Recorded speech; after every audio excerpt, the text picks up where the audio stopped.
Vous souhaitez devenir un meilleur développeur. Vous souhaitez aiguiser vos compétences logiques. Alors aujourd'hui, je vous présente 3 plateformes qui vont permettre de développer ces compétences-là. Des compétences qui sont bien trop souvent sous-estimées et qui pourtant vont faire la différence lorsqu'il s'agira de construire une application ou d'accompagner une équipe sur le développement d'une application. Je vais vous présenter 3 plateformes avec différents types de jeux, différents types d'algorithmes à résoudre et qui vont vous permettre à la fois d'améliorer vos compétences sur un langage de programmation, mais également d'aiguiser votre esprit logique à la résolution de problèmes complexes. J'ai un petit bonus également pour les développeurs web qui veulent se challenger dans le domaine du front-end, dans le design de sites web. Ce 4e site, pareil, c'est un site de challenge. Vous choisissez différents niveaux, vous choisissez entre différents projets et on vous fournit les images, le style et tous les éléments, toutes les maquettes nécessaires à la réalisation d'un joli front-end. Ensuite, vous publierez tout ça et vous pourrez regarder la solution des autres et apprendre des autres. Donc, vous allez en fait développer aujourd'hui des compétences front-end et back-end pour devenir un bon développeur web. On voit ça tout de suite.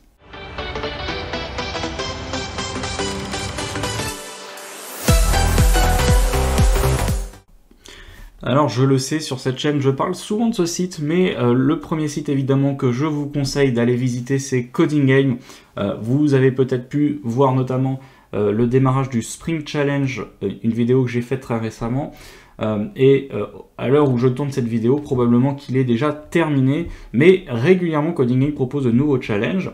Et l'avantage de cette plateforme, c'est qu'elle est vraiment très ludique. Vous avez un système d'XP, un système de succès, vous avez différentes missions à remplir pour compléter votre petite roadmap de développeur, votre petite roadmap de pro de l'algorithme, et vous pouvez en fait vous entraîner sur des algorithmes de différentes difficultés avec des challenges officiels, des challenges un peu moins officiels réalisés par des passionnés qui s'entraînent régulièrement sur le site et qui proposent leurs propres challenges. Vous avez la possibilité évidemment de faire des compétitions. Donc il y a différents types de compétitions. Typiquement, des compétitions thématiques qui peuvent arriver 1 à 2 fois par an. Des combats de bots plus classiques. Donc généralement les compétitions thématiques ce sont des combats de bots et vous avez la possibilité évidemment de les refaire ou d'affronter tout simplement les joueurs sur ces challenges-là. Vous avez aussi format 15 minutes un Clash of Code, où vous affrontez des personnes dans le monde sous forme de petits challenges. Alors il y a 3 possibilités, soit vous faites quelque chose c'est un challenge de rapidité où vous avez 15 minutes pour résoudre l'algorithme le plus rapidement possible. Vous avez la possibilité aussi d'avoir des challenges de rétro-engineering où vous avez des résultats, vous devez deviner quel est finalement l'algorithme implémenté pour obtenir ces résultats dans toutes les situations. Et puis vous avez un dernier type de challenge qui est le fait d'écrire le moins de caractères possible pour résoudre le problème. Voilà, donc il y a plusieurs choses. Vous avez aussi des challenges d'optimisation, donc à tous les niveaux vous allez pouvoir vous entraîner.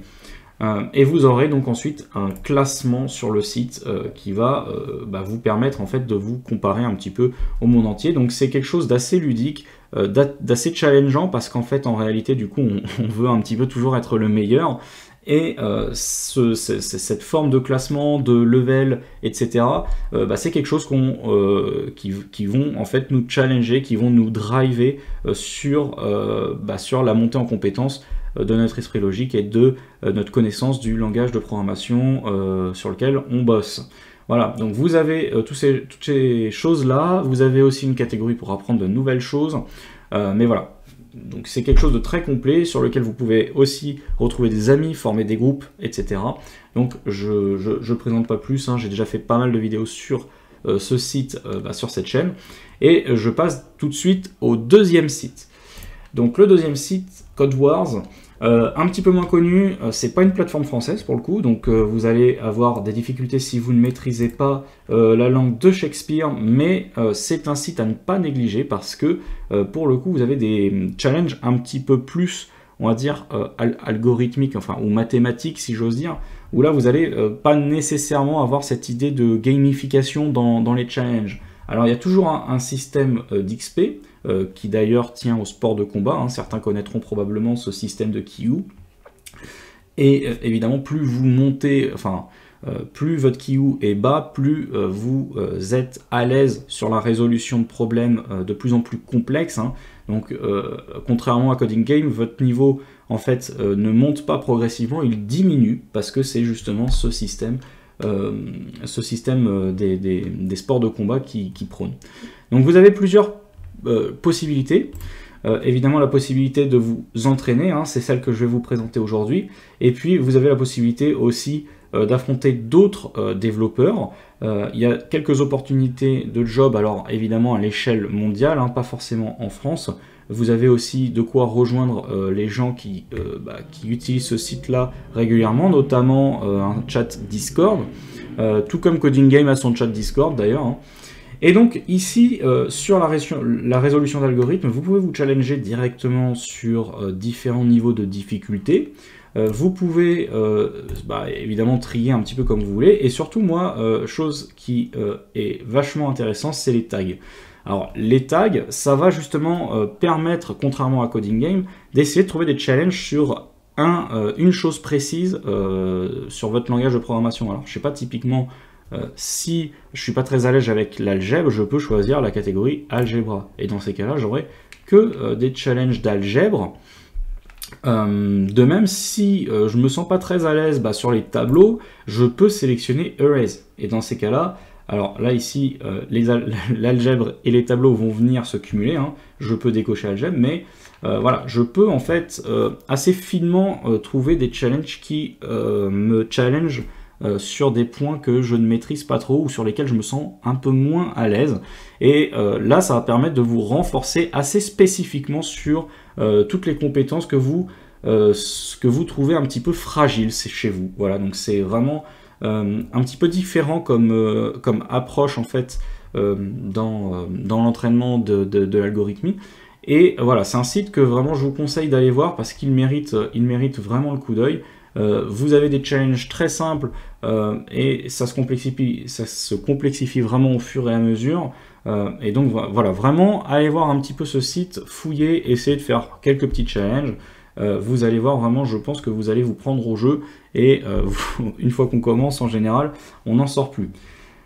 Ensuite, un troisième site que je vous recommande, qui est très tourné vers la préparation d'un entretien technique, pour le coup, c'est HackerRank. Alors HackerRank, pareil, un petit peu comme Code Wars, pardon, c'est pas quelque chose de très gamifié, même si vous avez un système de badge, un système de level. Mais là, l'idée, et moi ce que j'aime vraiment beaucoup sur HackerRank, c'est ce kit de préparation aux entretiens techniques. Donc ici, vous avez en fait différentes catégories avec des questions, des petits algorithmes qui peuvent régulièrement tomber sur des entretiens techniques. Donc je ne sais pas si ça vous est arrivé, mais en fait souvent les entreprises vont essayer de vous tester, hein. Vous avez souvent un premier entretien qui est un entretien disons de première approche, savoir un petit peu humainement qui vous êtes, comment on peut vous sentir, voilà, comment vous, tout simplement votre parcours, voilà, comment vous allez pouvoir vous intégrer aux équipes, etc. Donc prendre un peu la température, mais ensuite on arrive rapidement sur un deuxième entretien un peu plus technique. Ou alors on va vous donner des algos un petit peu automatiques, et donc typiquement Coding Game développe sa propre plateforme pour aider les entreprises à donner des tests techniques aux futurs employés. Voilà. Donc là, vous avez en fait plusieurs catégories, les dictionnaires, du tri, vous avez de la manipulation de chaînes de caractères, des algorithmes de recherche, des arbres, des graphes, des piles et des fils, des choses, voilà, donc des tableaux. Et vous avez en fait ici un petit pourcentage des entreprises qui peuvent demander ce genre de choses à tous les candidats en fait. Donc par exemple, là ici, la récursivité, c'est quelque chose qui tombe généralement environ dans 5% des cas. Donc si vous avez peu de temps, que vous voulez optimiser votre préparation au test technique, évidemment, c'est peut-être pas par là qu'il faut commencer. Alors qu'à l'inverse, par exemple, voilà, les tableaux, c'est quelque chose qui tombe dans 70% des cas a priori. Donc, commencez plutôt par quelque chose qui tombe dans la plupart des cas, parce que c'est probablement ce qui a le plus de chances de vous arriver. Voilà, donc ça c'est vraiment la grosse valeur ajoutée, je dirais, d'HackerRank. Il va vous permettre de vous entraîner comme ça sur des trucs qui tombent très régulièrement. Et vous pouvez donc valider toute cette grille de challenge pour vous préparer aux différents entretiens techniques que vous aurez à passer dans le futur. Donc ça, c'est les 3 plateformes un peu plus back-end, un petit peu plus sur la logique, sur l'algorithmie.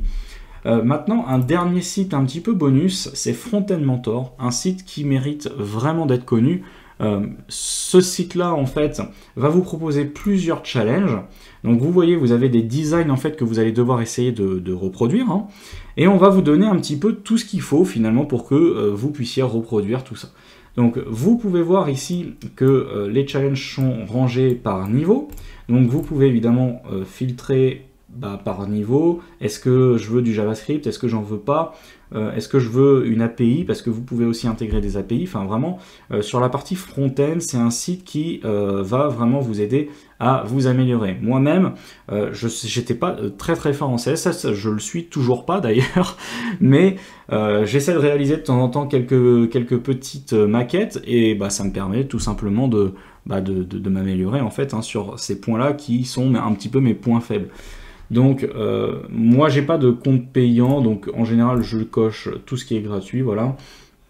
Et puis ensuite je choisis un niveau, donc typiquement moi je suis plutôt autour des niveaux 3-4 et j'essaye de reproduire la maquette. Donc en général vous avez, donc pour les maquettes les plus simples, assez rarement du JavaScript. Pour les maquettes un peu plus complexes, vous avez souvent du JavaScript parce qu'il y aura des interactions en fait. Et là vous pouvez voir par exemple que j'ai complété ce challenge. Voilà, il y a plein de petits challenges, c'est vraiment très sympa, c'est pour tous les niveaux, hein, je le dis, c'est-à-dire que vous pouvez reproduire quelque chose d'aussi simple que ça. Donc typiquement, vous êtes en train d'apprendre le HTML et le CSS, vous venez d'apprendre à utiliser Flexbox, à utiliser les couleurs, la police, etc. Et dès le début, vous prenez un petit niveau 1, un petit newbie, et vous vous entraînez tac direct sur un challenge, vous essayez d'appliquer Flexbox, vous essayez d'arriver au résultat. Il va peut-être vous manquer des choses, mais dites-vous bien que c'est pas en lisant des livres et des cours que vous allez apprendre à devenir développeur. Hein. C'est pas en lisant des livres sur le surf que vous allez apprendre à surfer. Le développement, c'est exactement la même chose. Et donc, ce site-là, c'est vraiment une petite pépite pour apprendre à développer côté front-end. Donc, vous pouvez aussi utiliser des frameworks. Dans ce cas-là, vous préciserez au moment où vous allez rendre votre résultat que vous avez utilisé tel ou tel framework. Et d'autres personnes auront peut-être fait la même chose et vous pourrez donc aller voir le code des autres et peut-être aussi apprendre justement si vous avez eu des difficultés, voir un petit peu comment les autres ont géré ces mêmes difficultés.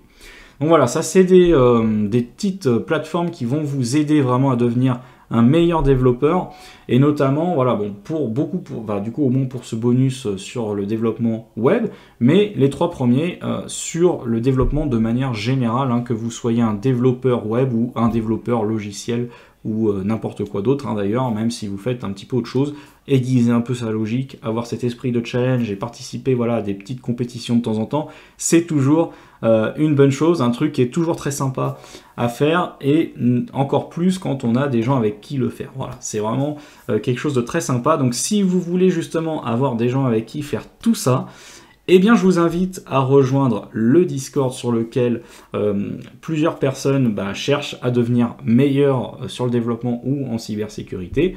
Un Discord que j'ai créé pour qu'on puisse justement se challenger un petit peu tous ensemble sur ce genre de plateforme. Et vous pouvez également rejoindre la mailing list sur laquelle je vous donne régulièrement des astuces pour devenir un meilleur développeur web et je vous donne un petit peu les coulisses de mon business freelance. Voilà, donc si tout ça, ça vous intéresse, les liens sont en description. Et d'ici la prochaine vidéo, évidemment, je vous souhaite de bien vous porter.